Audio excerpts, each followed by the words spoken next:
Oh my goodness, Manchester City were just absolutely on another level. I mean, where do you even start with that display against Burnley? Like, it was a footballing masterclass, a true testament to Pep Guardiola's genius. City's 4-1-4-1 setup was nothing short of sensational, letting them dictate the game with that outrageous 69% possession. Unbelievable, right?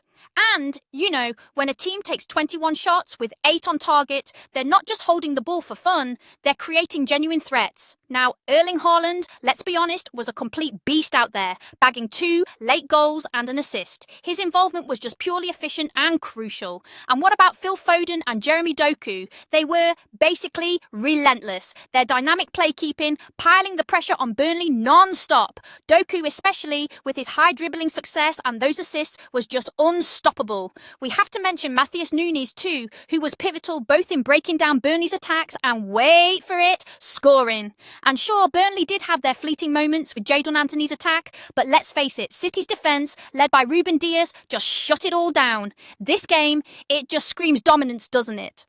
So, let's dive right into Erling Haaland's absolutely sensational performance, shall we? I mean, he was just electrifying. With 2 early goals and an assist in the latter stages, it feels like Haaland's involvement was the cherry on top of City's impressive display. Now, both his goals were prime examples of a striker's intuition.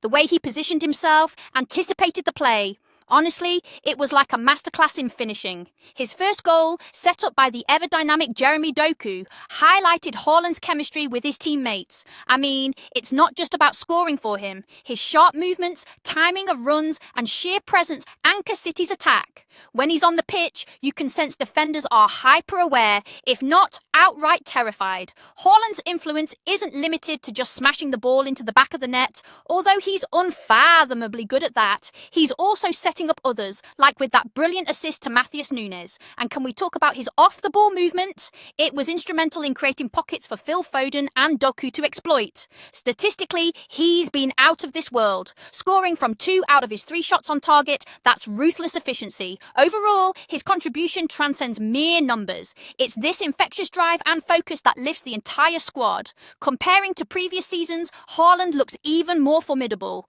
Watching his growth, it's clear why defences struggle to clamp him down. And yet you wonder, what will he do next? Erling Haaland's brilliance sets a high bar, but we can't overlook Jeremy Doku's masterful contributions. This guy has been quite literally electric on the flanks, and let's be honest, his performance against Burnley was nothing short of sensational. With an outstanding player rating of 8.9, Doku lit up the pitch with his dazzling speed and relentless dribbling, constantly keeping Burnley's defence on high alert. Now, here's the thing. Doku isn't just about flashy moves, he's about impact. That crucial assist to Haaland, pure precision. It showcased his ability to deliver when it truly matters, threading the needle under pressure. But it wasn't just about that one moment. His 3 key passes are a testament to how he sustains Manchester City's attacking momentum, ensuring they keep pushing the boundaries. And what about his ability to take on defenders? A whopping 12 dribbles attempted, with a success rate approaching 60%. That's no small feat, right? Add to that his involvement in 18 duels, winning 10 of them, a crucial statistic showing his tenacity and determination to retain possession. His presence compelled Burnley's defenders to commit fouls just to try and slow him down, illustrating his influence. Additionally, Doku's interplay with City's system underlines Pep Guardiola's tactical foresight. Doku's speed and adaptability are not just invaluable, they're indispensable. His dynamic synergy with Haaland could be the key to unlocking defences time and again. It's becoming clear. City's attacking prowess is not just about clinical finishers, but also about the architects who craft those chances.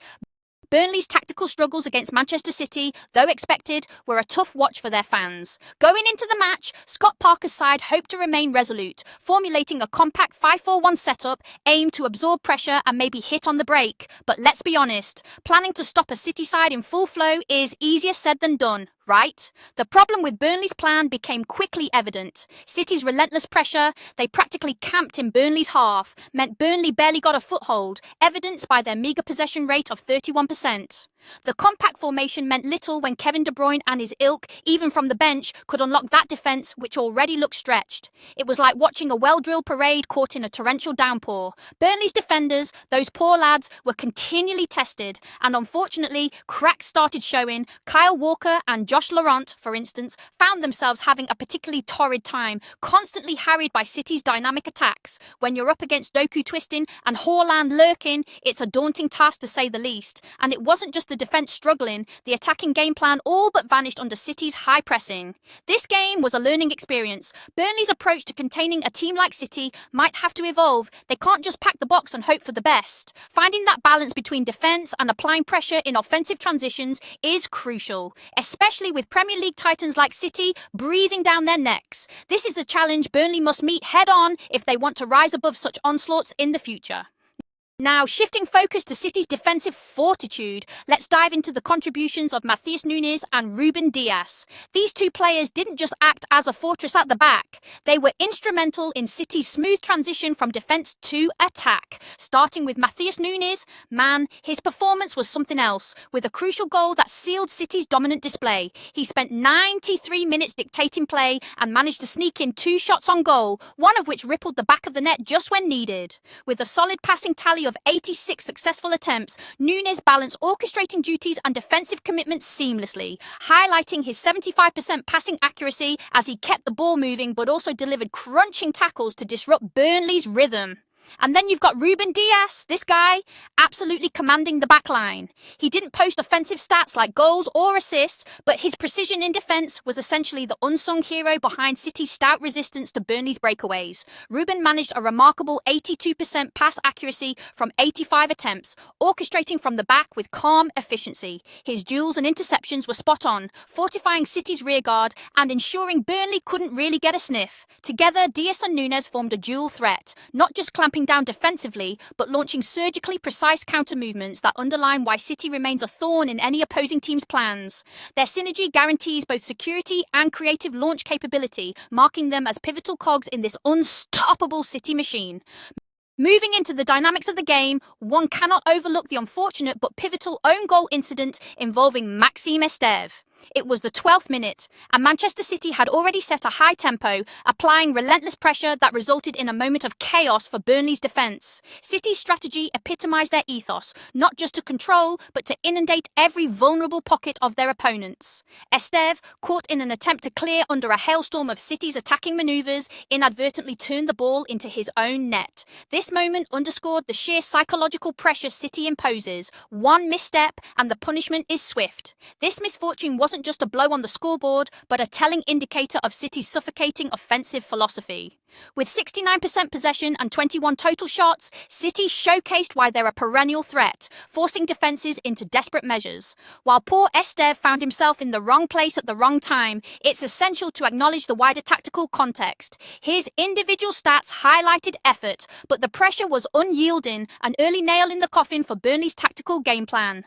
Afterwards, Burnley faced an uphill mental and tactical battle, trying to recover composure against a team primed to exploit every crack. Psychological resilience became Burnley's unofficial sixth-man challenge, emphasising how critical it is for defences not only to physically prepare, but mentally fortify against City's brand of total football. Such incidents tell a tale beyond mere error, weaving into the complex tapestry that is top-flight football strategy.